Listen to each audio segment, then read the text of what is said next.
हस्तघातकर्माणः केवलज्ञानभास्कराः कुर्वन्तो जगतां शान्तिः वृषवाद्या जिनेश्वरः श्रीमत्परमगम्भीरः स्याद्वादमोगलाङ्क्षणं जियात्रैलोक्यनाथस्य शासनं जिनशासनम्। जय बोलिए त्रिकालवर्ती त्रैलोक पूज्य विश्वाराध्य पंच परमेष्ठी भगवान की, अनंतानंत सिद्ध परमेष्ठी भगवान की, देवादिदेव विश्व प्रभु अंतिम तीर्थंकर वर्तमान जनशासन नायक श्री वर्धमान महावीर भगवान की, परम पूज्य आचार्य भगवान श्री कुंद कुंद स्वामी मुनि महाराज की, परम पूज्य चारित्र चक्रवर्ती आचार्य श्री शांति सागर जी मुनि महाराज की, परम पूज्य भारत गौरव आचार्य श्री देशभूषण जी मुनि महाराज की, परम पूज्य सिद्धांत चक्रवर्ती श्वेत पिछाचार्य गुरुदेव श्री विद्यानंद जी मुनि महाराज की, अहिंसामय विश्व धर्म की, परम पूज्य आचार्य गुरुदेव स्वामी वसुनंद जी महाराज की, समस्त आचार्य संघ की। धर्म स्नेही सत श्रद्धालु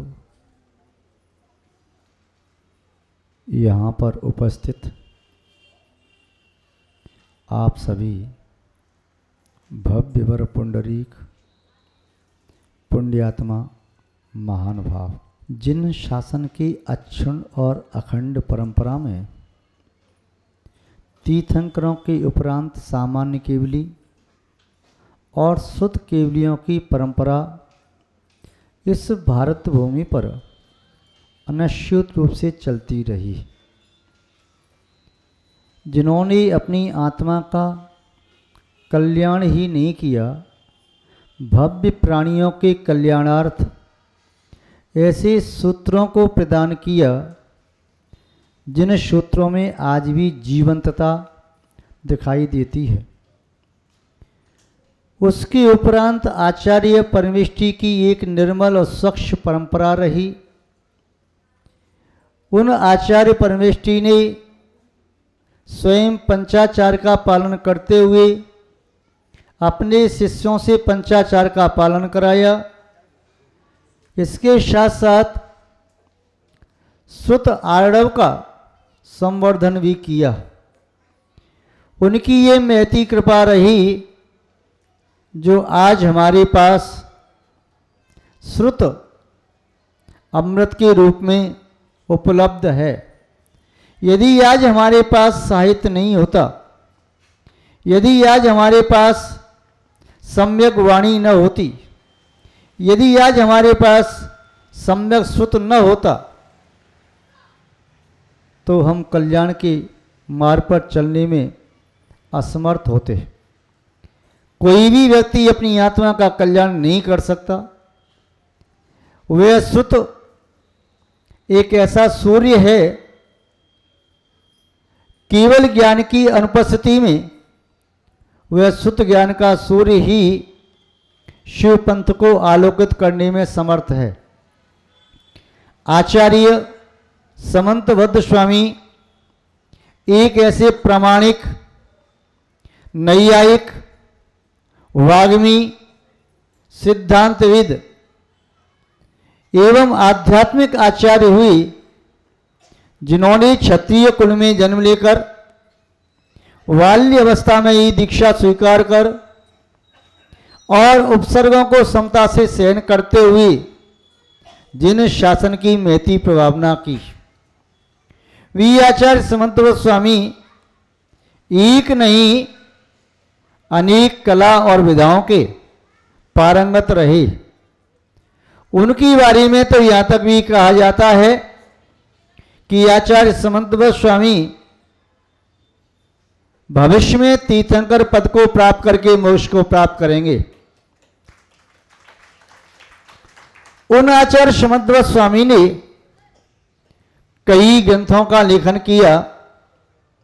उनमें से कुछ ग्रंथ आज अपने पास उपलब्ध हैं। लेखन में उन्होंने षटखंडागम की टीका भी लिखी, कर्म पद्धति टीका, प्राकृतिक व्याकरण भी लिखा, शब्दानुशासन भी लिखा, जीव सिद्धि अधिकार भी लिखा, अन्य भी कई ग्रंथ लिखे, किंतु ये वर्तमान काल में उपलब्ध नहीं। ये गंध हस्ती महाभाष्य से लिखा तत्वाशुद्ध की टीका वह भी आज उपलब्ध नहीं। उपलब्ध ग्रंथों में आप्त मीमांसा, युक्त्यानुशासन, बृहत स्वयंभू स्तोत्र, रत्न कंडक शावकाचार और एक ग्रंथ है, बड़ा अनूठा ग्रंथ है, जिसमें अलंकार से युक्त व्याकरण के माध्यम से छंदों का उन्होंने लेखन किया। स्तुति विद्या, महानुभाव आचार्य महोदय का प्रतीक ग्रंथ ऐसा लगता है अमृत कलश है। अमृतन स्वामी के शमेशार की टीका पर जो लिखे गए कलश वह तो अमृत कलश नाम से भी हैं और काम से भी हैं। इन ग्रंथों का नाम चाहे भले ही अमृत कलश न हो, किंतु प्रतीक कारिका में श्रुत का अमृत भरा हुआ है, जियाना अमृत है। श्रावकों के लिए उपयोगी रत्न कंडक शावकाचार आज भी 1700 वर्ष के उपरांत उतना ही नूतन और प्रमाणिक दिखाई देता है जितना आज से 1700 वर्ष पहले भी था। महानुभाव रत्न कंडक शावकाचार में प्रतीक कारिका में शावक की जीवनचर्या को शब्दों में चित्र की झांकियों को भर दिया हो। जैसे आपकी छोटी सी चिप और पेन ड्राइव होती है, उसमें बहुत सारा डाटा आ जाता है, ऐसे ही एक एक कारिका में श्रावक का सचित्र वर्णन कर दिया हो। सबसे पहले धर्म का जो मूल होता है, बीज होता है, जिसे आगम की भाषा में कहते हैं सम्यक दर्शन, सामान्य व्यवहार की भाषा में कहते हैं आस्था, निष्ठा, रुचि, प्रतीति, विश्वास। इन शब्दों के माध्यम से ही किसी भी व्यक्ति के जीवन का प्रारंभ होता है। ये शब्द जब आत्मा में आकर के मिक्स हो जाते हैं, न केवल शब्द, शब्दों से इंगित किया जाने वाला वह भाव, उसी समय से उसी क्षण से आत्मा कल्याण के मार्ग पर अग्रसर हो जाती है। महानुभाव आचार्य महोदय स्वयं लिखते हैं, न सम्यक समम किंचित त्रैकाले त्रिजगत्यपि श्रेयो श्रेयश मिथ्यात्व समम नान्यत तनुभृताम। तनुभृताम का अर्थ होता है शरीर को धारण करने वाले संसारी प्राणी। संसारी प्राणियों के लिए न सम्यक्त समम किंचित, सम्यक्त के समान कोई दूसरा नहीं है। त्रैकाले त्रिजगत्यपि, तीनों कालों में और तीनों लोकों में श्रेय, कल्याण करने वाला। सम्यक्त के समान तीनों लोकों में तीनों कालों में संसारी प्राणी के लिए कोई कल्याणकारी नहीं है। अश्रेयस मिथ्या समम, और अकल्याणकारी मिथ्यात्व के समान दूसरा कोई घटक नहीं है। मिथ्यात्व ही संसार का खूंटा है। जब तक जीवन में मिथ्यात्व है तब तक संसार के उस खूंटे से, उस कीली से, धुरी से ये आत्मा छूट नहीं सकती, चाहे कुछ भी कार्य करे। और मिथ्यात्व छूट गया तो समझो संसारी प्राणी की रस्सी अब खुल गई। जो मिथ्यात्व का खूंटा था उखड़ गया, अब वह बंधनों को तोड़ करके ही मुक्त हो सकता है। सम्यक्त क्या है, सम्यक्त को इतना महत्व क्यों दिया, ऐसी क्या विशेषता है? लोक व्यवहार में शब्द सुनने में आता है विश्वास। विश्वास शब्द का अर्थ आप करते हैं कि संसार जब चल रहा है विश्वास से चल रहा है, यदि एक दूसरे पर भरोसा नहीं रहे तो संसार में तुम सकुशल जी न सको। तुम एक दूसरे पर भरोसा करते ही हो, पुद्गल पर भी भरोसा करते हो, चेतन पर भी भरोसा करते हो। यहाँ बैठे हैं इस छत के नीचे, टीन सेट के नीचे, तुम्हें विश्वास है, भरोसा है, ये गिरेगा नहीं। अपने घर में रहती हो, विश्वास है, मकान गिरेगा नहीं। अपने मित्र पर भरोसा है, इसलिए उसे कोई भी वस्तु दे देते हो।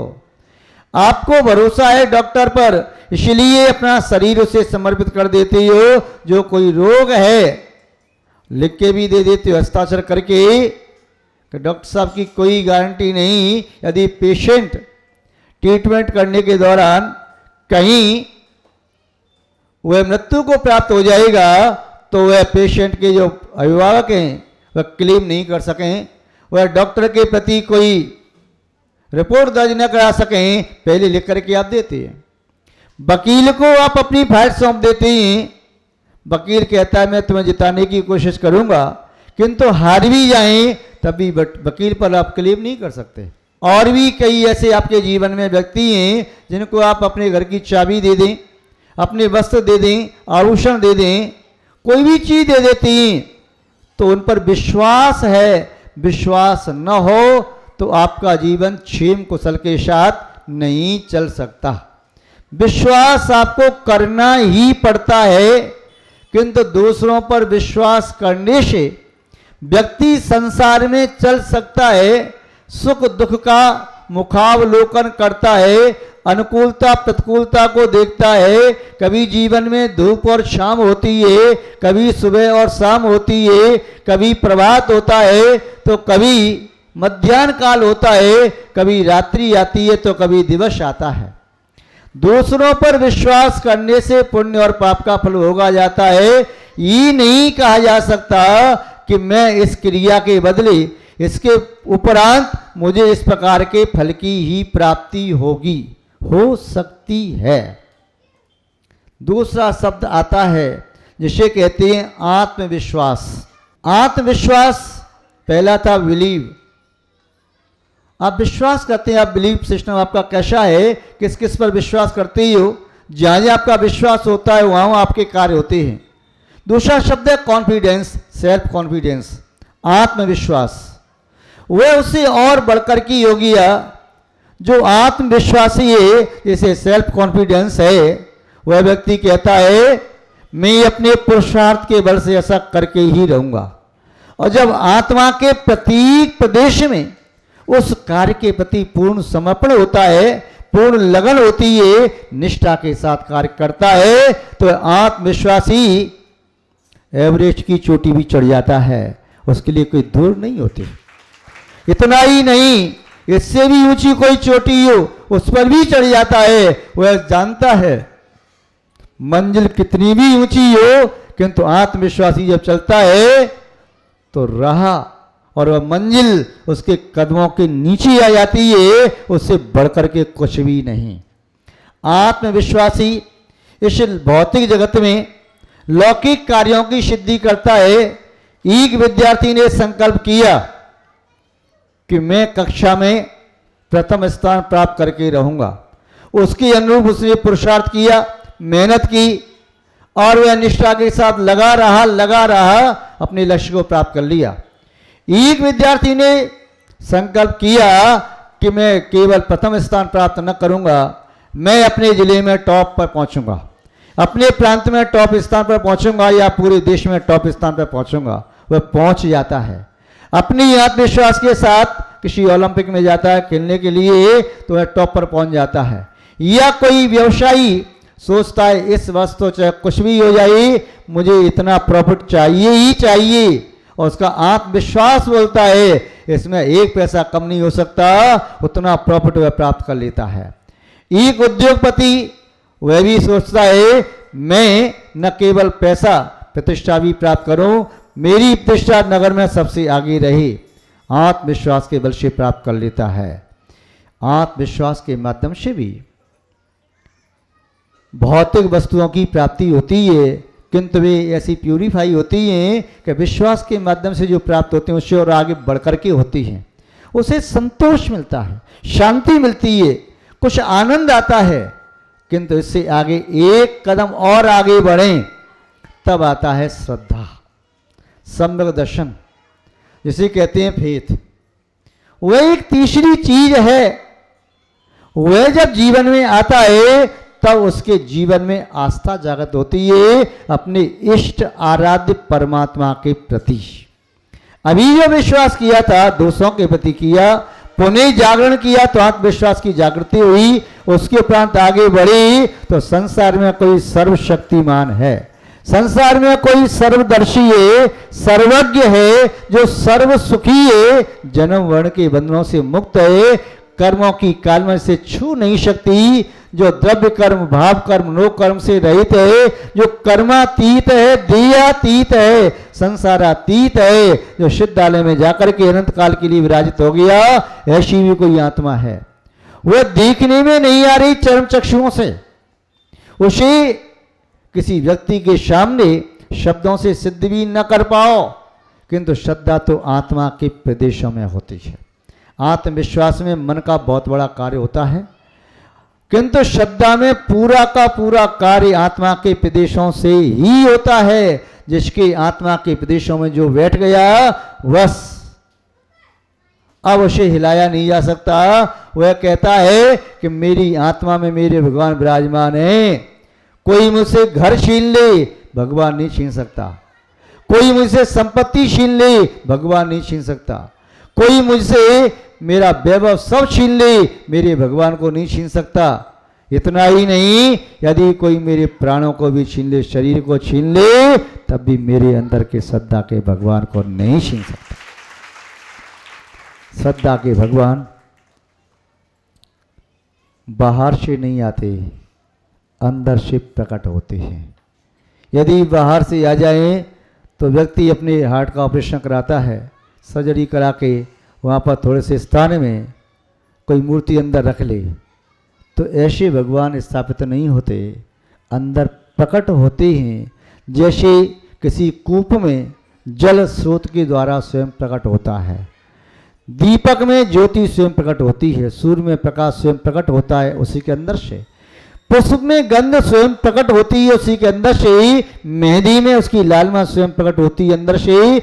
ऐसे ही आत्मा के प्रदेशों में अंदर से ही आस्था स्वयं प्रकट होती है, उसे बाहर से थोपा नहीं जा सकता, लिबास की तरह से ओढ़ा नहीं जा सकता, पगड़ी और मुकुट की तरह से धारण नहीं किया जा सकता, सिंहासन की तरह से उस पर सवार नहीं हुआ जा सकता, वाहन की तरह से सवारी नहीं की जा सकती, और उसे किसी चेक की तरह से मुट्ठी में बंद नहीं किया जा सकता। वह श्रद्धा, यह श्रद्धा तो आत्मा का विषय है। इसको किसी दीवार का इस्तेहार मत समझो। एतवार किसी दीवार का इस्तेहार नहीं, ये तो दिल की बात है, आत्मा की बात है। ये आत्मा में ही रहती है, आत्मा के बाहर निकल गई तो वह जरूरी नहीं कि सम्यक है मिथ्या, शब्दों का ढेर भी हो सकता है। शब्दों की प्रामाणिकता इस बात में तो है कि तुम्हारे शब्द प्रामाणिक हैं, किंतु वे शब्द तुम्हारी श्रद्धा को प्रमाणित नहीं कर सकते। महानुभाव, एक महिला युवा अवस्था में युक्ति थी, तभी वह वैधव्यपने को प्राप्त हो गई। वह महिला निर्मल चित्त की धारक थी। उसका पति देवराज एक निष्ठावान, धर्मात्मा, सरल और सहज व्यक्तित्व का धनी था। जब उसकी पत्नी गर्भवती हुई तभी अकस्मात देवराज का निधन हो गया। उसकी पत्नी विमल प्रभा अपने गर्भ शिशु का पालन करते हुए दुख के साथ उस समय को पूर्ण कर पाती है। उसका पति क्या चला गया, ऐसा लगा कि उसके प्राण ही चले गए हों। जीवन साथी के जाने से ये एक विशेष गणित है। वैसे दो में से एक जाता है तो कितने बचते हैं, किंतु युगल में से, जोड़ी में से एक चला जाए तो 0 बचता है। यदि किसी जोड़ी में से एक चला जाए, सारस की जोड़ी मानते हैं, एक साथ चला जाए तो 0 बचेगा, दूसरा जीवित रह नहीं पाता। जिन दोनों के हृदय एक हों, जिन दोनों का कंठ एक हो, आचार्य अजित सिंह स्वामी ने छत्र चूड़ामणि ग्रंथ में लिखा है, दंपत्ति हुए कहलाते हैं रेक कंठयो। जिन दोनों का कंठ एक हो वह दंपत्ति हैं। जिनके स्वर दोनों के अलग अलग निकलते हैं वे दंपत्ति नहीं हो सकते। साथ में रहने वाले कोई व्यक्ति हो सकते हैं, साथ साथ रह रहे हैं। दंपत्ति का कंठ एक होता है, एक स्वर से आवाज निकलती है, दूसरे की उसमें भावना होती है। इस कंठ से निकली आवाज चाहे इस कंठ से निकले, उस दाम्पत्य जीवन में निस्संदेह सुख और शांति की अनुभूति होती है। वह विमल प्रभा वैधव्य की अवस्था को धारण करती हुई अपने पति का निरंतर चिंतन करती है, किंतु गर्भ में शिशु है, उसको भी कष्ट न हो, इसलिए वह अपने आप को संभालने की चेष्टा करती है। समय आने पर उसने पुत्र को जन्म दिया। उसका पुत्र बहुत अच्छा, अपने पिता के अनुरूप गुणों को धारण करने वाला, सरल, सहज और सुंदर। उसका नाम उसने रखा जिनेंद्र भक्त। जिनेंद्र भक्त नाम रखा। उससे बड़े अच्छे संस्कार देती, लाड़ प्यार से पाला। न जाने क्या मंजूर है विधाता को, बच्चों को शांत कर दो, विधाता को न जाने क्या मंजूर था। और कुछ दिनों बाद जिनेंद्र भक्त की मां अर्थात विमल प्रभा का भी निधन हो गया। वह बालक अनाथ और असहाय जैसा हो गया। क्या करे, समीपवर्ती किसी रिश्तेदार ने उसका पालन पोषण किया। उसके पास भी कोई पुत्र नहीं था। वह जिसने पालन किया था वह भी वैधव्य के भार से दबी जा रही थी। इसने उस पुत्र को अपना पुत्र मान करके पालन किया। लोक विवाह से बहुत डरती थी। कोई ये नहीं कह दे ये तेरा बेटा थोड़े ही है, ये तो तेरा गोद लिया बेटा है, इसलिए ध्यान नहीं रखती। इसलिए वह एक रियल मां से भी ज्यादा उसका ख्याल रखती थी। किंतु इसके पास कोई बहुत ज़्यादा संपत्ति नहीं थी। एक झोंपड़ी में अपना गुजारा करती थी। वह बालक जिनेंद्र भक्त बड़ा हो गया, लगभग 5-6 साल का हो गया। उसने सोचा मैं बच्चे को ज़्यादा लाड़ प्यार करती रहूँगी, बच्चा कहीं बिगड़ जाए, उसका भविष्य कैसे बनेगा। उसने सोचा आसपास के स्कूल में से पढ़ने के लिए दाखिल कर दिया जाए, जिससे इसका भविष्य सुधर जाए। मैंने तो संस्कार दिए और संस्कार दूंगी, किंतु स्कूल की पढ़ाई भी आवश्यक है, साक्षरता भी जरूरी है। वह अक्षर ज्ञान के लिए समीपवर्ती गांवों में गई, कहीं कोई स्कूल उसे नहीं दिखाई दिया। पुनः दूरवर्ती स्थान पर जाती है। वह जंगल और नदी पार करके उसने देखा एक जगह गुरुकुल है जहाँ विद्यालय चलता है। वह पैदल गई, उस समय कोई वाहन तो थे नहीं, अपने बेटे को वहाँ छोड़ करके आ गई। बेटा रो करके पीछे पीछे आ गया। माँ डेली छोड़ने जाती, पुनः डेली जाती। गरीब थी, उसके पास कोई खेत तो था नहीं, अपना मकान भी नहीं था, दुकान भी नहीं थी।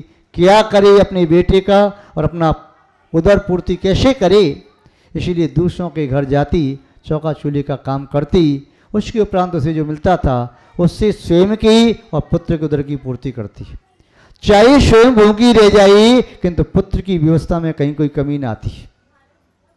अब जब वह पुत्र को छोड़ने सुबह जाएगी, शाम को लेने जाएगी, तो गृहस्थों के घर काम कब करेगी। बड़ी परेशान। बेटा कहे कि मैं स्कूल नहीं जाऊंगा, जंगल पड़ता है, उस जंगल में मुझे डर लगता है, मैं नहीं जाऊंगा।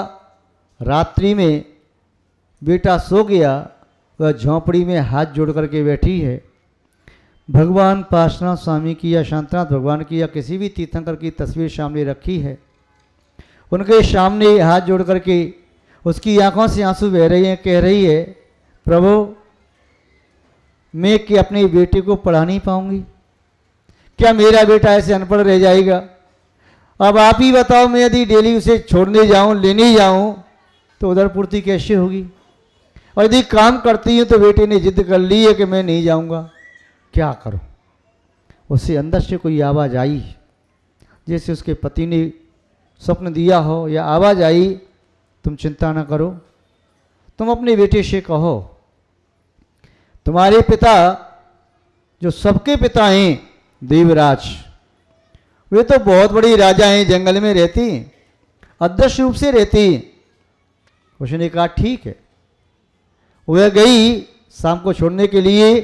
जब वह लौट के वापस बालक आया, उसे डर लगा।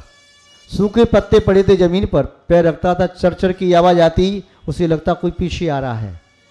और जंगल में सुनसान अवस्था थी, नदी भी पड़ती। वह नदी के पास देखता कहीं कोई भूत न हो, कोई और डर न हो। वह यहाँ बैठता, आवाज़ लगाता, पिताजी पिताजी पिताजी। उसे ऐसा लगा जैसे कोई और भी बुला रहा है पिताजी के नाम से। वह एक कुएं के पाट पर बैठ गया, आवाज़ लगाया पिताजी। उसे आवाज़ लौट कर के आई। वहाँ कोई व्यंत्र देव रहता था। उसने उसकी आवाज़ को सुन करके कहा, कहो बस क्या कहते हो? पिताजी मुझे डर लगता है, चिंता न करो, तुम निर्भीक रहो, मैं तुम्हारी रक्षा करूँगा। अब तो वह बालक बहुत खुश हो गया। माँ के पास जाकर के कहता है, माँ तुमने ठीक कहा था, तुम ठीक कहती हो, पिताजी जंगल में रहते हैं। और तुमने कहा बड़े पिताजी हैं, बहुत हैं, वह तो परम पिता हैं और देवराज नाम है उनका, वास्तव में भी हैं। और उनका रूप बड़ा सुंदर सा लगता है मुझे, अच्छी आवाज़, और वो तो ऐसे जैसे वास्तव में देव जैसे हो। बेटा अब तुम उनसे मिलकर के जाया करो। अब वह डेली जाने लगा, कुएं के पाट पर बैठता। वह कहता, पिताजी मुझे कोई अच्छी शिक्षा दो। कभी आवाज़ आती, बेटा सदा सत्य बोलो। कुछ दिनों बाद पुनः उसने कहा, पिताजी कोई और शिक्षा दो। कहने लगा, उसे आवाज़ सुनाई दी, बेटा विनम्र बनो। पुनः कभी उसने पूछा, पिताजी मुझे कोई और अच्छी शिक्षा दो। पुनः आवाज़ आई, अपना जीवन अनुशासित रखो। पुनः कभी उन्होंने पूछा, पिताजी मुझे कोई अच्छी शिक्षा दो। पुनः आवाज़ आई, प्रेम और वात्सल्य ही जीवन का प्राण है। कभी उसने पुनः पूछा, पिताजी मुझे और शिक्षा दो। बेटा ईमानदारी सदा फलीभूत होती है। इस प्रकार से उसे कई बार शिक्षा मिली। अब वह बहुत आनंदित हो गया। ऐसा उसे लगने लगा जैसे वास्तव में मैं परम पिता का बेटा हूँ। अब उसे अपने पिता का अभाव खल नहीं रहा है। मेरे पिता तो परम पिता हैं, भगवान हैं, और उनका नाम ही देवराज है। बहुत आनंदित होता है।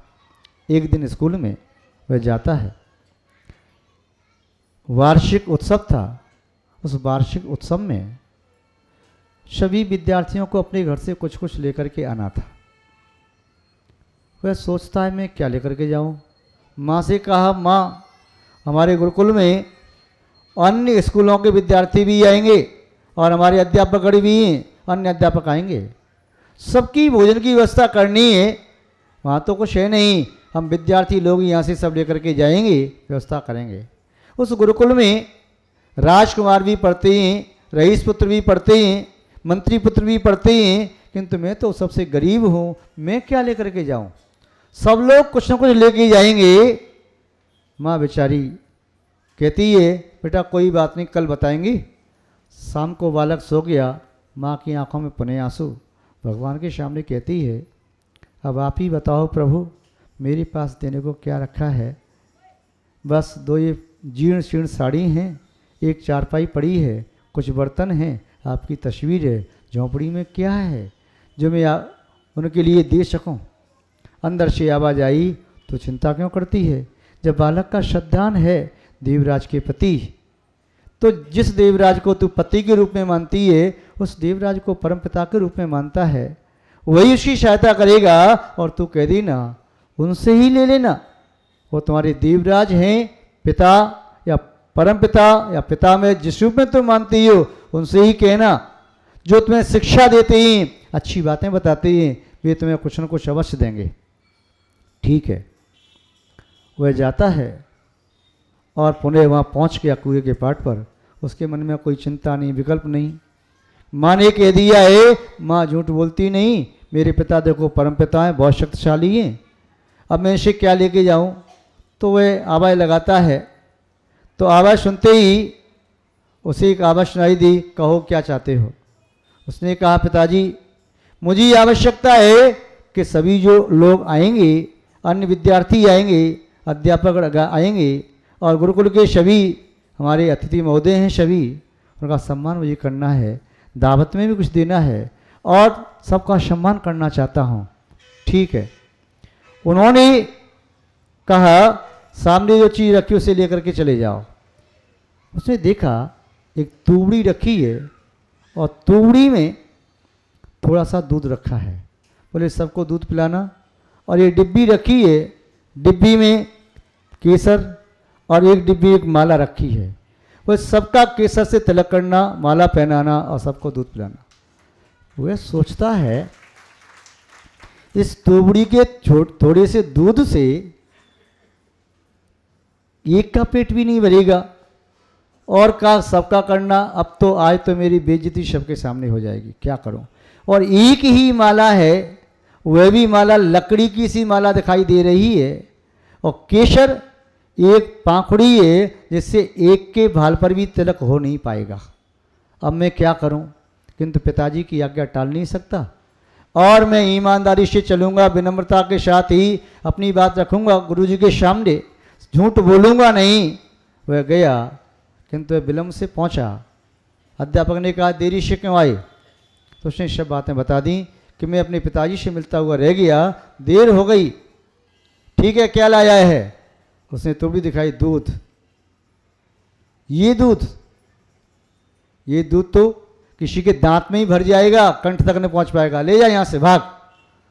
कहा, मैं लेके नहीं जाऊंगा, मेरे पिताजी ने दिया है, माँ ने आज्ञा दी थी, मैं लेके नहीं जाऊंगा। तो किसको पिलाएगा, चींटी का पेट भी नहीं भरेगा। बोले भरे या ना भरे, मैं पिताजी की आज्ञा का पालन करूंगा। और ठीक है, सबका यदि पेट नहीं भरा तो कोई बात नहीं, मैं कम से कम पहले जो बैठा है उसकी उस गिलास में दूध डालूंगा। दूध डाला कि गिलास से ऊपर दूध फैलने लगा, बाहर दूध बिखरने लगा। दूसरे गिलास में डाला, सबको दूध दे दिया, किंतु तोड़ी का दूध कम नहीं हुआ। उसने पूरे भोजन सबका हो गया। वह क्या करे, सबके भाल पर वह केसर की पाखड़ी लेता है। उसे अंदर से आनंद आ रहा है कि मेरे पिता वास्तव में बहुत महान है। केसर की पाखड़ी को ऐसे उंगली से घिस करके पानी डाला और एक के भाल पर तिलक लगाया, उसका मस्तक भाल महक गया और ऐसा सुंदर तिलक दिखाई दिया कि लोग देखने लगे। सबके भाल पर तिलक लगा दिया और सबको एक माला उठाई। वह माला अपने आप ऑटोमेटिक लकड़ी की जैसी दिख रही थी, वह पुष्पों की सुंदर माला बन गई। कल्प तरु के पुष्प, सुर वृक्ष के पुष्प, कल्प वृक्ष के पुष्पों की माला एक के गले में डालता, दो के गले में डालता, सबके गले में डालता है। लोग आश्चर्य से भर जाते हैं। सब लोगों का उपयोग उस बालक पर चला गया। ये बालक गरीब है, इसके वस्त्र भी इतने अच्छे नहीं हैं, ये चीज लाया कहाँ से। कहीं किसी राजा के यहाँ से चोरी करके लाया। वह कहता है, नहीं मैंने चोरी नहीं की। झूठ बोलता है, मैं कभी झूठ नहीं बोलता। जवाब देता है, नहीं मैं विनम्रता का परिचय देता हूँ, मैं आपका सम्मान करता हूँ, जवाब नहीं देता। बेईमान कहीं का, नहीं मैं ईमानदारी का परिचय देता हूँ, मेरे पिताजी ने ही सिखाया है। जो कुछ भी बात कहता है, अपने मित्रों से लड़ता है, दिखाना चाहता है, नहीं मैं मित्रों से बातचीत के साथ रहता हूँ, मेरे पिताजी ने सिखाया। उसकी आंखों में आंसू आ गए। लोगों ने कहा, ये बालक ईमानदार हो सकता है, ये इसकी आंखें नहीं रो रही, इसका दिल रो रहा है, इसकी आत्मा से आंसू आए हैं, हम इसको तंग न करें, इसकी सत्य बात को, यथार्थता को जानने की कोशिश करें। पूछा, क्या बात है, कहाँ है तेरे पिताजी। वो कहता है, जंगल में है। वह जाता है, जंगल में नदी पार करके पहुंचा, कुएं के पास बैठ गया, आवाज़ लगाता है, पिताजी पिताजी पिताजी, किंतु कोई आवाज़ नहीं आई। अब तो उसके अध्यापक कहने लगे, देख लिया तुम्हारा झूठ पकड़ में आ गया, यहाँ कोई पिताजी वगैरह नहीं है, तो किसी राजा के यहाँ से ये सब चोरी करके ले आया, उसकी जादुई चीज है, खजाने में घुस गया कहीं से और चुरा करके ले आया। वह कहता है, नहीं मैं चोरी नहीं करता, मेरी माँ ने चोरी करना नहीं सिखाया, मेरे पिताजी ने चोरी करना नहीं सिखाया, मैंने चोरी नहीं की, मैं झूठ नहीं बोलता। पुनः आवाज लगाता है, पिताजी ये लोग मुझे चोर कह रहे हैं, झूठा सिद्ध कर रहे हैं, किंतु मैंने चोरी नहीं की, मैं झूठ नहीं बोलता, आपने ही तो दिया है ना। तभी आवाज आती है, हाँ बस मैंने ही दिया है। पिताजी आप मुझे डेली दर्शन देते हैं, वैसे दर्शन दो। सभी अध्यापक यहाँ खड़े हैं। पुनः आवाज आती है, पुत्र ये दर्शन तो उसी को होते हैं जिसके पास श्रद्धा की आंखें होती हैं। जिसके पास श्रद्धा की आंखें नहीं होती उसे दर्शन नहीं होते। तेरे पास निष्ठा है, विश्वास है, श्रद्धा है, इसलिए तो ये दर्शन होते हैं। इनके पास बुद्धि तो बहुत है, शब्द ज्ञान बहुत है, किंतु सम्यक श्रद्धा नहीं है। महानुभाव, जीवन में सम्यक श्रद्धा के बिना संसार का भौतिक वैभव बहुत कुछ प्राप्त हो सकता है, किंतु आत्मा की उपलब्धि नहीं होती। महानुभाव, यह श्रद्धा का वृक्ष ऐसा वृक्ष है, इसकी बहुत सुरक्षा करना चाहिए। बहुत सुरक्षा जरूरी है, बहुत जरूरी है, क्योंकि श्रद्धा के पेड़ को काटने वाले आसपास श्रद्धा के वृक्ष के नीचे जड़ों में बिल बना करके जो शंका के चूहे घुस गए हैं, बार बार हमें शंका होने लगती है, वे हमारी श्रद्धा के पेड़ को कुतरने लगते हैं। उन शंका के चूहों से अपने श्रद्धा के वृक्ष की रक्षा करो। हमारी फसल को जो शंका की दीमक लग रही है उससे बचाओ। हमारी श्रद्धा के सूर्य और चंद्रमा को जो ग्रहण लग रहा है, शंका का ग्रहण, उससे बचाओ। हमारी श्रद्धा एक अखंड अडिग होना चाहिए, क्योंकि श्रद्धा एक बीज की तरह से ये और शंका घुन की तरह से ये। किसी अनाज में घुन लग गया उसे खोखला कर देगा। जिसके मन में देव शास्त्र गुरु के प्रति शंका का भाव आ गया, संसार की कोई शक्ति उसे संसार सागर से पार नहीं कर सकती। जब भी आत्मा परमात्मा बनेगी, जिनेन्द्र भगवान बीतरागी सर्वज्ञ देव पर विश्वास करके, जब भी आत्मा परमात्मा बनेगी, जिनेन्द्र भगवान की वाणी पर विश्वास करके, जब भी आत्मा परमात्मा बनेगी, जिनेन्द्र भगवान के मार्ग पर चलने वाले निरंतर गुरुओं पर पूर्ण विश्वास करके, श्रद्धा करके ही बन सकती है। इसके बिना कोई भी आत्मा परमात्मा नहीं बनती। किंतु शंका मन में आती कैसे है? जो व्यक्ति मिथ्यात्व से युक्त है, वह मिथ्या दृष्टि व्यक्ति हमारे आसपास रहता है, उसकी वर्गणाएं हमें प्रभावित करती हैं। वह जब उल्टी बातें कहता है, बार बार मिथ्या बात को कहता है, किसी असत्य को 100 बार कहा जाता है तो सत्य सा लगने लगता है, उसे लगता है ये ठीक कह रहा होगा। फिर हमें देवशास्त्र गुरु की वाणी पर विश्वास नहीं होता, अपने स्वार्थी कुटिल स्वाभी भोगी मित्र की बात पर विश्वास हो जाता है। जो तुम्हें संसार के गर्त में पटकना चाहता है, वह तुम्हें भगवान से दूर करना चाहता है, जिनवाणी के शब्दों से दूर करना चाहता है, नगंत गुरुओं की पद से दूर करना चाहता है, तुम्हारा ये भव और परभव बिगाड़ना चाहता है, उसकी बातों में हम आ जाते हैं। क्योंकि भगवान हमारे बोलते नहीं और हम उनके प्रति धारणा कभी उल्टी भी बना लेते हैं कुसंगति में पड़ के। जिनवाणी के शब्दों का सही अर्थ हम निकाल नहीं पाते। जो हमारा मित्र है उल्टा अर्थ बता देता है तो हम वैसी कई बार बात मान लेते हैं। और दिगंबर साधुओं के बारे में कोई यदि हमें दोष लगा देता है तो हम उसकी बात मान लेते हैं। यह शंका का चूहा अंदर घुस जाता है। एक बार एक व्यक्ति बाजार से, एक ठाकुर, वे एक गाय की बछिया को लेकर के आ रहा था। छोटी बछिया थी, कंधे पर रख के लेके आ रहा था। 4 ठग रास्ते में दिखे। उन 4 ठगों ने सोचा ये बछिया तो बहुत अच्छी है, इसकी नस्ल बहुत अच्छी है, जब ये गाय बनेगी बहुत दूध देगी, संभव है तो कपिला गाय बनेगी, इसकी पूंछ तो जमीनों को छुएगी, इस गाय के दूध से तो हजारों रोग दूर हो जाएंगे। ये गाय ये बछिया प्राप्त करना चाहिए, कोई उपाय करना चाहिए। एक पहुंचा सामने, जंगल से वो जा रहा था, बछिया को कंधे पर रख के लेके जा रहा था। एक ठग पहुंचा, कहने लगा वाह वाह दाऊ वाह, क्या गजब कर दिया तुमने, कुत्ता बड़ा गजब का है तेरा। है कुत्ता है? कहाँ है कुत्ता? तेरे कंधे पर रखा है, पागल है क्या? बछिया है। हाँ हाँ ठीक है बछिया मान ले, है तो कुत्ता वैसे। वो कह के चला गया। दाऊ आगे गया, उसको कंधे से उतारा, देखा ऐसा तो नहीं कि कुत्ता हो, नहीं नहीं बचिया है, मन को पक्का करता है, कंधे पे रखता है, फिर आगे बढ़ा।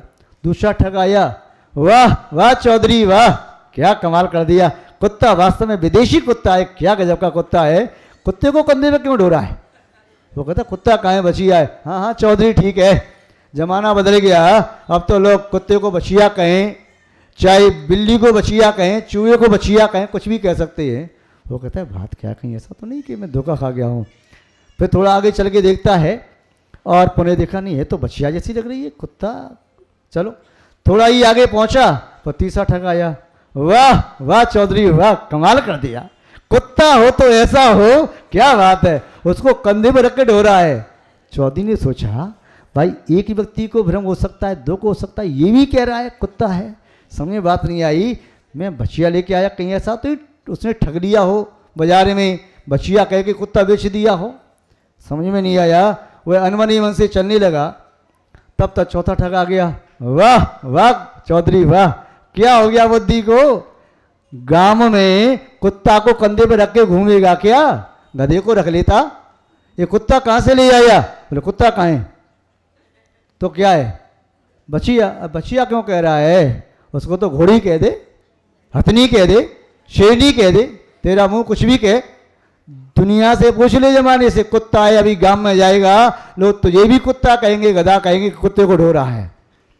चौधरी का दिमाग खराब, इसने तो गजब कर दिया।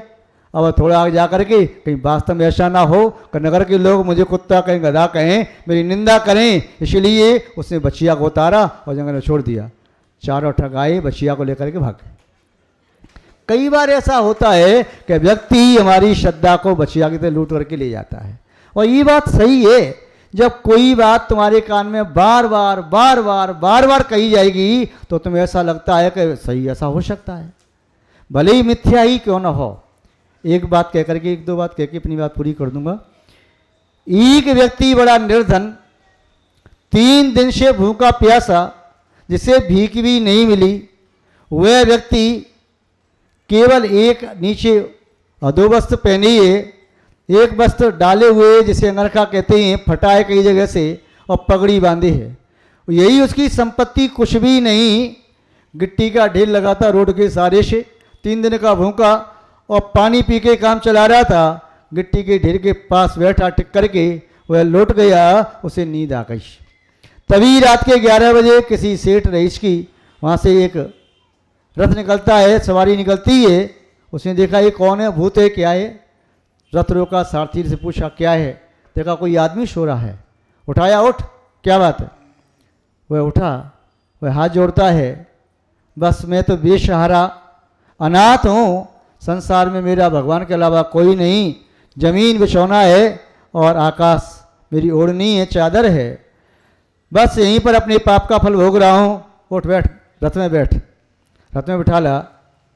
और पुनः जब उसका घर पहुँचा, उसने कहा कुछ खाएगा पिएगा, उसने कुछ नहीं कहा, उसे भोजन पानी करा दिया। प्रातःकाल हुआ, सेठ ने उसे बुलाया, क्या नाम है तेरा? बाबूजी आप जिस नाम से पुकारें वही नाम समझ लें। क्या काम करेगा? बाबूजी जो काम आप सौंपें बस। क्या खाएगा? जो चीज़ खिला करके आपका मन संतुष्ट हो जाए वही मैं खा लूँगा। क्या पिएगा? जो कुछ भी आप पिला करके आपके मन में संतोष हो, आनंद आए, वह चीज़ मैं पी लूँगा। यदि आप जहर भी पिलाएंगे और जहर पिला के आपको आनंद आएगा तो मैं जहर भी पी लूँगा। उस सेठ ने सोचा ऐसा वफादार सेवक मिलना मुश्किल है, चल तो यहीं रहेगा। ठीक है बाबूजी। वह सुबह से उठा, उसने झाड़ू लगाया, सब जगह महल के आगे उसके सब झाड़ू लगाता है। उस सेठ का बहुत बड़ी कोठी थी, महल था, आगे उसका बड़ा मार्केट था। तो झाड़ू लगाते लगाते उसे कोई एक कागज़ मिल गया, उसे पढ़ने लगा। सेठ ने बुलाया, इधर आ, तो कुछ पढ़ा लिखा भी है क्या? बाबूजी आपकी कृपा दृष्टि है, माँ ने उपकार कर दिया था, आज संसार में नहीं है और पिता तो मैंने देखे ही नहीं, ये उपकार कर दिया माँ ने कि मैं अच्छा पढ़ लेता हूँ। अच्छा ठीक है, तो कल से झाड़ू नहीं लगाएगा, कल से तू दुकान पे बैठेगा। दुकान पे बैठना शुरू कर दिया। दुकान पर बैठा, कब किसी व्यक्ति के पुण्य का उदय आ जाए, कब पाप का उदय आ जाए, कुछ नहीं कह सकते। दुकान पर बैठा 2-4 दिन में काम सीख गया।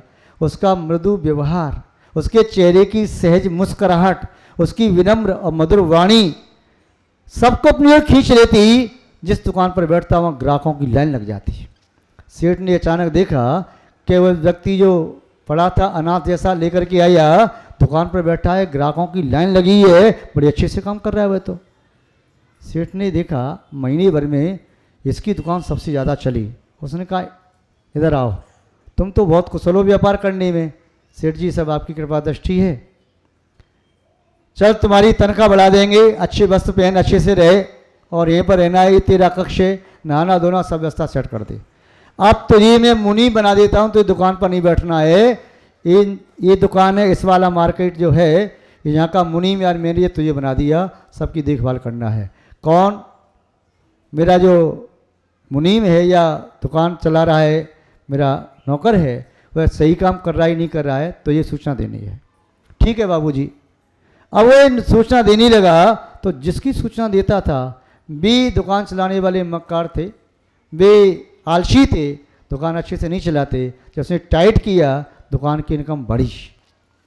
तो सेठ ने कहा क्या बात है बाबूजी, आपके जो व्यक्ति थे वे आलसी थे, दुकान देरी से खोलना, दुकान पर लेटे हैं, ग्राहक आया चला गया, कोई केयर नहीं करते थे। मैंने थोड़ा उनको टाइट किया, क्षमा करना। कोई मेरी बुराई कर सकता है कि जब मैं टाइट करूंगा तो बुराई कर सकता है, पर क्षमा करना, आपकी इनकम में वृद्धि हुई है, और थोड़ी बहुत नहीं चौगुनी वृद्धि हो गई। सेठ को आश्चर्य हुआ। सेठ ने कहा तो बहुत योग्य व्यक्ति है, जितने भी मुनीम हैं उन सबके ऊपर तुझे हेड बना देते हैं। हेड बनाया, अब तो सभी मुनीमों के हृदय में तो आग लग गई। ये कल का व्यक्ति आज हमारा बाप बन करके बैठ गया। हम वर्षों से यहाँ पर कलम रगड़ते रगड़ते आँख फोड़ दी हमने, चप्पल घिस गई 20 जोड़ी, और ये कल आया अनाथ बेसहारा, आज हमारा ये हेड बन के बैठ गया। क्या करना चाहिए? इधर से मुनि पहुंचा सेठ के पास। सेठ जी, हाँ क्या बात है? क्षमा करना, आपको लगेगा तो बुरा, किंतु हम अपना कर्तव्य समझते हैं। जिस व्यक्ति को छोरा को आप ले आए वो ठीक नहीं है। हाँ जाओ जाओ, मैं देख लूँगा। दूसरा मुनि में आया, तीसरा आया। वो क्या करता था, किसी से बोलना नहीं चालना नहीं, अपने काम से काम। अपने कमरे में से गया, भोजन पानी करके कमरे में आया, कहीं कोई आलतू फालतू बात नहीं, किसी चर्चा नहीं। और कमरे में जब जाता था तो कमरे के अंदर से किवाड़ बंद कर लेता। कमरे में संदूक रखी थी, वो संदूक का ताला खोलता, संदूक में से कुछ निकालता रखता, क्या करता, संदूक को बंद करता, फिर ताला लगा देता। ये प्रक्रिया डेली करता था। मुनियों ने देखा और चुपचाप देखते रहे देखते रहे देखते रहे, पीछे पड़ गए। एक मुनीम आया, 2 आए, 4 आए, 6 आए, 10 आए, अब तो कान भर दिए। 20 साल पुराना मुनि था, वही आया। सेठ जी, मैं आपके पास आना नहीं चाहता, आपका व्यापार तो अभी वर्तमान काल में पुण्य से कहाँ से कहाँ पहुँच जाता। आप जिस पर विश्वास कर रही हो वो तुम्हारा घातक है, तुम्हारे प्राणों को लेकर के रहेगा, व्यापार चौपट कर देगा। इसलिए हम सब मुनियों की सांस बंद कर दी, हवा बंद कर दी। ये हमसे पैसे लेता है और कहीं से कुछ भी ले जाता है। इसके पास कितना धन है, कितने नोट हैं, कितने रत्न हैं, इसका कोई अंदाजा नहीं है। सेठ जी कहते तो पागल तो नहीं हो गए, वो इतना सज्जन व्यक्ति है। हाँ सेठ जी ठीक है, हमने कह दिया जब तुम्हारे सीने में छुरा भौंकेगा तब मालूम चल जाएगा। सेठ जी ने कहा इतनी बड़ी बात हो गई। सेठ जी का दिमाग खराब। सेठ जी ने सोचा कानों सुनी बात सच्ची नहीं होती। कान में और आँख में वैसे भले 4 अंगुल का अंतर हो, किंतु सत्य और झूठ का अंतर है। आँख से देख लो तो सत्य, कान से सुनी तो झूठी भी होगी। मैं स्वयं देखता हूँ। वह सेठ जी चुपचाप उस मुनि का जो हेड बनाया था वो बालक को निगरानी करने लगी, कितने बजे आता है, कब जाता है, कमरे में घुसता है, ताला भी लगाता है। और फिर खिड़की में से देखा सेठ जी झाँक करके कि वास्तव में संदूक एक रखी है, संदूक में ताला भी लगा है, ताला खुलता है, कुछ करता है संदूक में, क्या करता है, खटर पटर होती है, कुछ न कुछ बात तो है। और इसके चेहरे पर चमक भी आ गई, कोई ना कोई कारण तो है। सेठ जी का मन शंका से भर गया। एक बुलाया, बेटा इधर आना। बेटा आ गया। जी पिताजी। चलो कुछ नहीं, कोई बात नहीं। तो साहब ठीक है पिताजी, आपकी कृपा दृष्टि है। चला गया। सेठ जी की हिम्मत नहीं हुई कहीं ऐसा ना हो कि कहीं मुझे शंका हो जाए। फिर उसके मन में शंका निशान दिया कि नहीं तो ये बर्बाद कर देगा। मुनियों ने फिर कान भरे, फिर बुलाया। अब बालक भी समझा कि सेठ जी के मन में कोई बात है। उसने कहा पिताजी कोई बात हो तो आप निसंकोच पूछ लें, क्या बात है। कोई बात नहीं। सेठ जी को लगा ये सफाई पेश करना चाहता है, तभी कुछ नहीं। तीसरी बार सेठ जी स्वयं आ गए और जैसे कमरा खोल के अंदर गया, सेठ जी भी अंदर पहुंच गए। कहने लगे ये क्या है। पिताजी संदूक है। क्या है संदूक में। उसने पैर पकड़े, हाथ जोड़े, आंखों में आंसू आ गए। कहा इसमें जो कुछ है उसे मैं आपको दिखा नहीं सकता। सेठ जी और गर्म हो गई। इसका आस है, इसमें जरूर कुछ न कुछ है। 10 मुनीम भी आ गए। हाँ सेठ जी इसी में है, इसी में है। बालक की आंखों में टप टप आंसू टपक रही। सेठ जी के चरणों का प्रक्षालन हो गया। वह कहता है पिताजी आपने मुझे प्राण दिए हैं, मेरे प्राणदाता हैं, अन्नदाता हैं, बस इस संदूक का ताला मत खुलवाओ, बस इतना ही रहने दो। सेठ जी और गर्म हो गए। तू तो वही है जिस थाली में खाता उसमें छेद करता है। तूने क्या किया मेरे साथ, गद्दारी की। इसमें क्या रखा है, रत्न रखे हैं, हीरे मोती रखे हैं, छुपा के रखता है। मुझे बर्बाद करके रहेगा, मुझे मार करके नगर सेठ स्वयं बनना चाहता है। वह बेचारा आंसुओं को पहुँच करके अपनी सिसकियों को रोक करके कहता है यदि आपको ऐसा ही लगता है, मैंने आपको परमपिता परमात्मा के समान माना था, यदि परमात्मा को ही मेरे प्रति अविश्वास हो गया तो बस ठीक है, मैं आपकी तसल्ली कर देता हूँ। और ताला खोलने के लिए तैयार होता है, तब तक अन्य मुनियों ने हथौड़ा लेकर के ताला तोड़ दिया और संदूक को खोल के देखा। उनका भाव ये था, उनकी सोच और विश्वास ये था कि संदूक का ताला खुलते ही हीरे मोती की चमक से पूरा कमरा चमक उठेगा। कितने हीरे मोती का ढेर लगा है, किंतु देखते ही सब अबाक रह गए। सेठ ने भी देखा, उसमें कुछ नहीं था। संदूक में वे 3 कपड़े थे जिन्हें पहन करके आया था। वही अधो वस्त्र, वही उसका अंगरखा और पगड़ी। उसने कहा सेठ जी मैं इन तीनों को डेली देखता था, सुबह भी देखता, दोपहर में, शाम को देखता, कमरा बंद करके देखता, क्योंकि मेरी औकात मुझे मालूम है कि मैं जब आपके यहाँ आया इस रूप में आया था। कहीं मेरे मन में अहंकार ना जाए, मेरे मन में कोई घमंड ना जाए, इसलिए मैं इसे अपनी संपत्ति मान करके इसे देखता था। मुझे मालूम था कभी भी ऐसा हो सकता है, कोई व्यक्ति मेरी चुगली कर सकता है, कोई मेरे प्रति आपके कान भर सकता है, और कभी आपने मुझे निकाल दिया तो मैं समझता था ये सब संपत्ति आपकी है। जब तक आपके यहाँ काम कर रहा हूँ वैसा आपका है। जब मैं यहाँ से जाऊँगा अपनी इसी संपत्ति को लेकर के जाऊँगा, अपना भाग्य लेकर के जाऊँगा। सेठ जी का तेवर सब ठंडा पड़ गया। अब तो सेठ जी की आंखों से आंसू बहने लगे। उसकी आंखों से टपकते आंसू बालक के सिर पर गिरे। उसने बालक को हृदय से लगा लिया, कहा बेटा मुझे क्षमा कर दे। उसने कहा पिताजी बस अब आप एक भी शब्द न कहें, आपके मुँह से शब्द शोभा नहीं देते, किंतु मैं अब यहाँ पर रह नहीं सकता। उसने अपने कपड़े निकाले, सेठ जी ने जो दिए वस्त्र सब उतार के रखे, उन्हीं पुराने कपड़ों को पहन करके वह चला गया। महानुभाव, वो 3 वस्त्र उस व्यक्ति के संदूक में रखे और कुछ भी नहीं है, वही हमारी अमानत है, देव शास्त्र गुरु। यदि यही हमारा छिन गया तो हमारे पास कुछ भी नहीं बचेगा।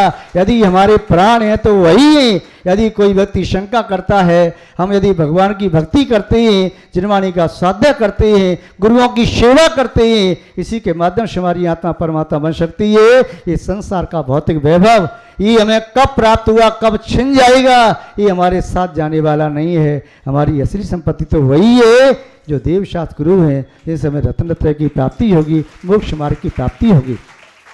जिसके जीवन में ऐसी आस्था आ जाती है कि देव शास्त्र गुरु के अलावा मेरा कोई भी कल्याणकारक नहीं है, यही मेरी आत्मा को परमात्मा बनाने वाले हैं, ये ज्ञान जिसके माध्यम से मिलता है, जिस दीपक से मिलता है, जिस ज्योति से मिलता है, जिस चिराग से मिलता है, वास्तव में वही है हकीकत का चिराग। उसके बिना कभी भी हकीकत का बोध नहीं हो सकता।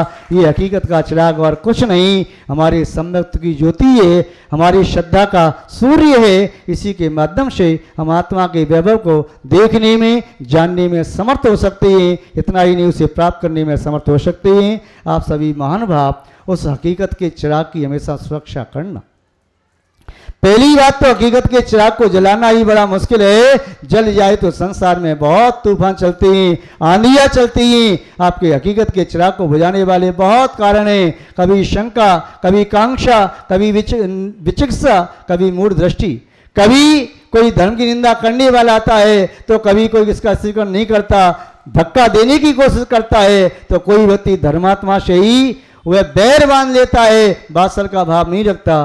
कोई स्वयं ही अपने जिन शासन की निंदा करने पर तुला है, चाहे व्हाट्सएप के माध्यम से, चाहे टीवी के माध्यम से, चाहे पेपर के माध्यम से, चाहे माउथ एडवर्टाइजमेंट के माध्यम से ही, ऐसे व्यक्तियों के बीच में तुम अपने सम्यक के चिराग को कैसे बचा करके रखोगे?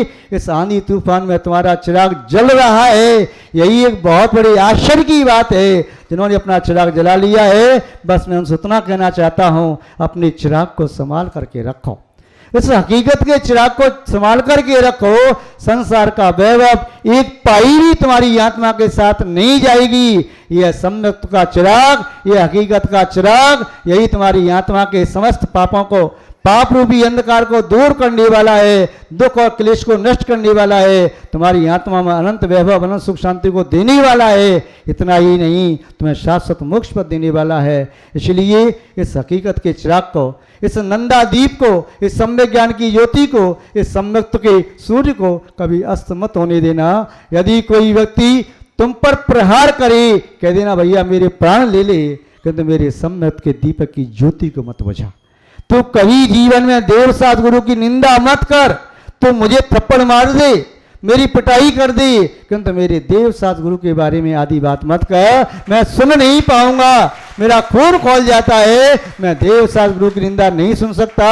ये मेरे प्राण हैं, प्राण चले गए तो पुनः मिल जाएंगे। एक बार मेरी श्रद्धा के प्राण देव सद्गुरु यदि चले गए, उनकी निंदा की, उन पर श्रद्धा टूट गई, तो फिर न जाने कितने काल तक संसार में भ्रमण करना पड़ेगा, फिर न जाने कब मानुष्य का भव मिलेगा, कब मैं अपना कल्याण करूंगा। इसलिए इस हकीकत के चिराग की बहुत सुरक्षा करो। यही तुम्हारा मार्गदर्शक है, यही तुम्हारा डायरेक्टर है, पथ प्रदर्शक है। इसी के माध्यम से आप आगे बढ़ो। मैं आप सबके प्रति मंगल भावना भाता हूँ।